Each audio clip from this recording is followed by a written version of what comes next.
Ngayon ay aakyat tayo ng malaking bato. Malaking bato. Or yung iba ang tawag nila dito ay Great Wall. Hindi ko alam kung bakit. Baka dahil maraming ahon.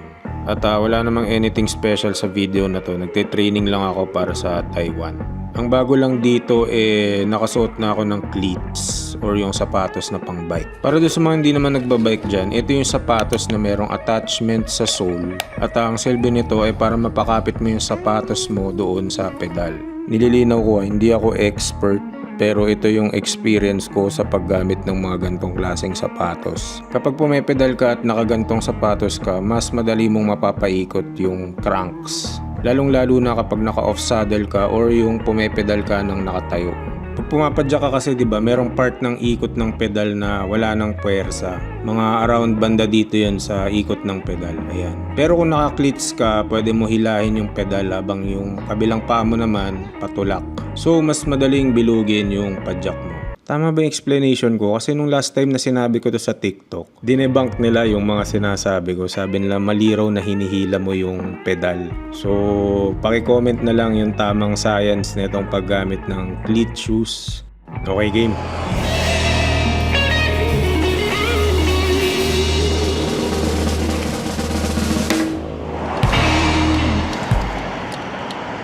So nandito na tayo. Okay, let's go. Ahon to, ahon. Hindi pa nakakakyat, hingal na ako. So, ahon tayo ng mga, di ko alam ilang kilometro to eh. Pero dito ako dinala ng mga kaklase ko nung high school na nagbabike dati. Wait lang, hingal na ako.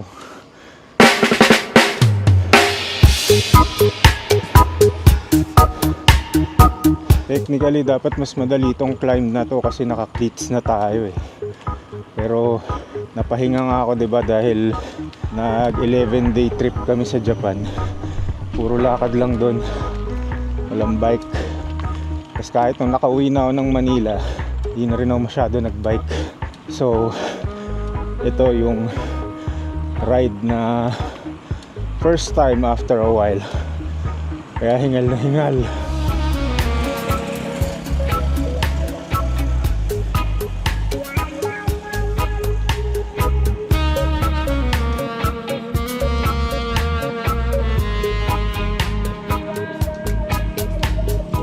Ayan na, pader agad.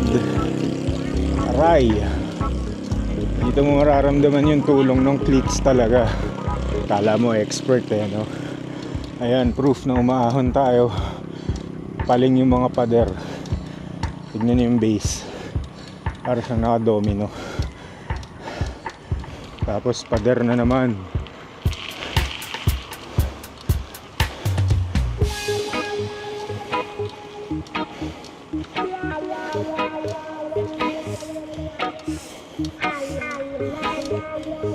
May area dito na tawag nila Great Wall eh.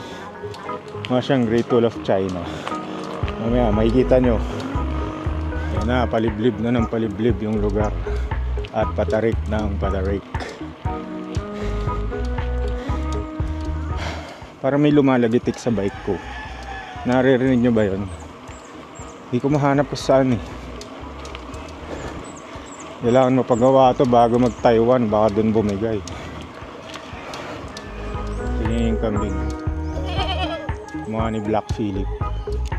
Kilala nyo si Black Phillip. Ito show. What dost thou want? Ito na ata yung packet ng Great Wall. Pero ang dami ng puno. Dati hindi ganito to ah. Ito na ba yun?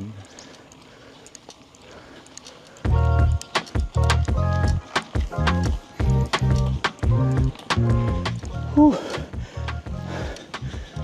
Great Wall eh. Hindi pa. Dapat kita yung view sa likod eh. Na may dagat. Dapat kita yung Manila Bay. O, tignan nyo, akin yung buong kalsada. Wala nang dumadaan dito masyado. Banda dun ata yung meron ng view nung Manila Bay. Ayun na, wala nang mga bahay. Tanging yun na lang yung magandang bahay dun oh. Ang ganda ng view niya. Kita niyo yung sunrise. from Manila Bay. Yan sa likod ko Manila Bay na yan Hillside Casita. Narerentahan kaya yan? Events place and camping site.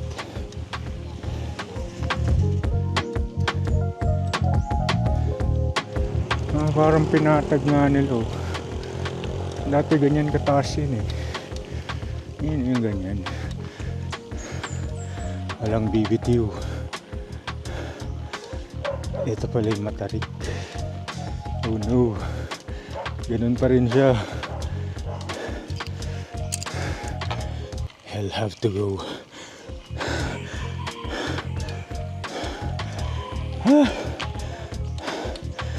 I'll have to go.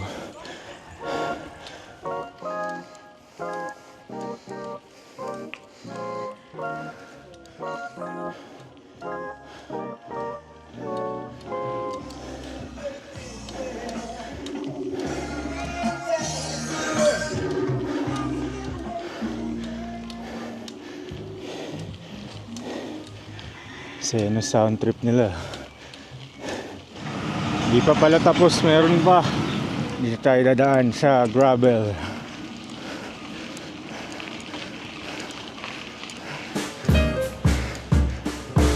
Parang di ko naalalang ganito to Oo, mahina lang ako.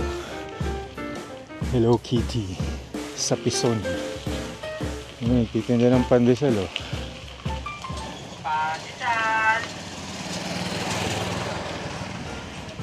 Parang tunasan nila yung mga kalsada dito Bakit kaya? Hindi man bumabaha dito. Ano to? Ghost projects.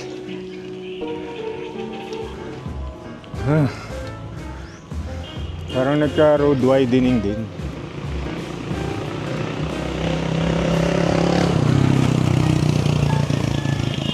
Kanina pa ako last ahon. Di naman nauubos. Meron na naman Tapos meron pa doon, ayun, ang haba. One last piga. Alam ko last na yan, promise. As in yung pinakamahirap Pero meron pang mga slight ahon siguro mamaya. Pero ito na yung pinakamatarik at pinakamahaba. Tignan nyo, kahit yung jeep may hirapan dyan. Thank you daw. Kapoy kaayo. Ganda ng view. Alam ko ito na yung dulo ng segment ng climb After dito, lusong na. Tukod nga tayo dito. Tignan nyo, ang ganda ng view dito. Sana pwede umakyat dyan. Paano ba? Masyado mataas Wala ring daan.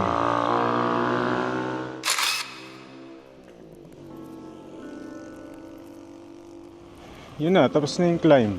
Mula dito, lusong na lang all the way.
Kaya ito ng Pixie? Pababa?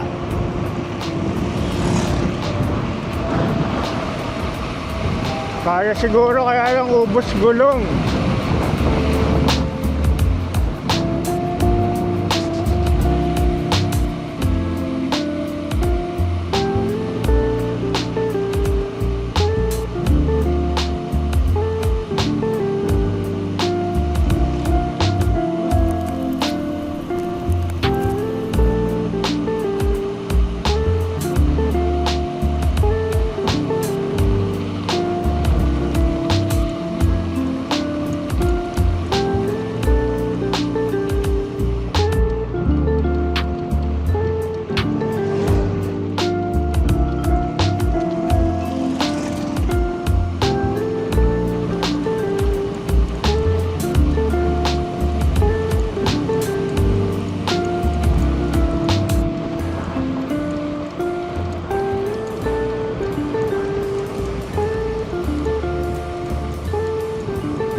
Napuwing ako.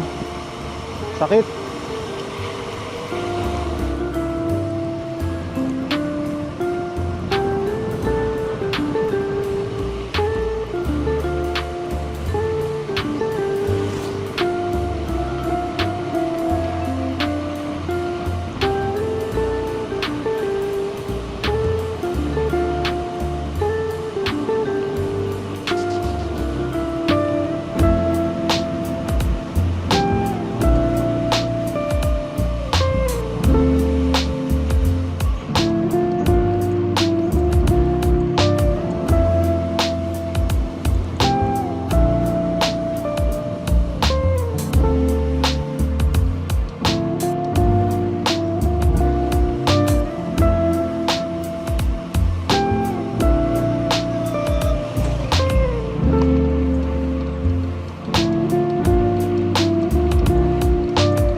Final Destination Asian version.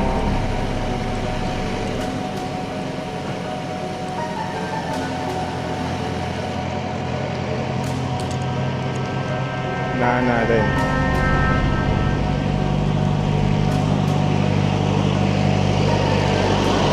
Kaso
Okay, bago natin tapusin tong ride na to, meron akong gusto ipakita sa inyong magandang view.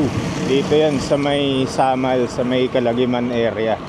Ewan ko lang kung maganda siya ngayon. Depende sa season eh. Tingnan natin ah.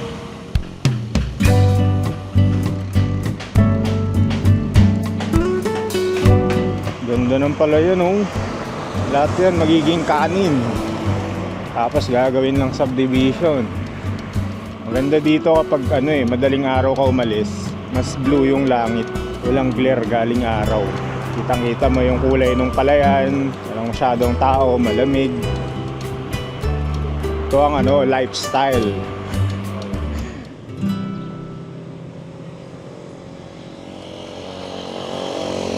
May sunog dun oh. Ang kaya yan.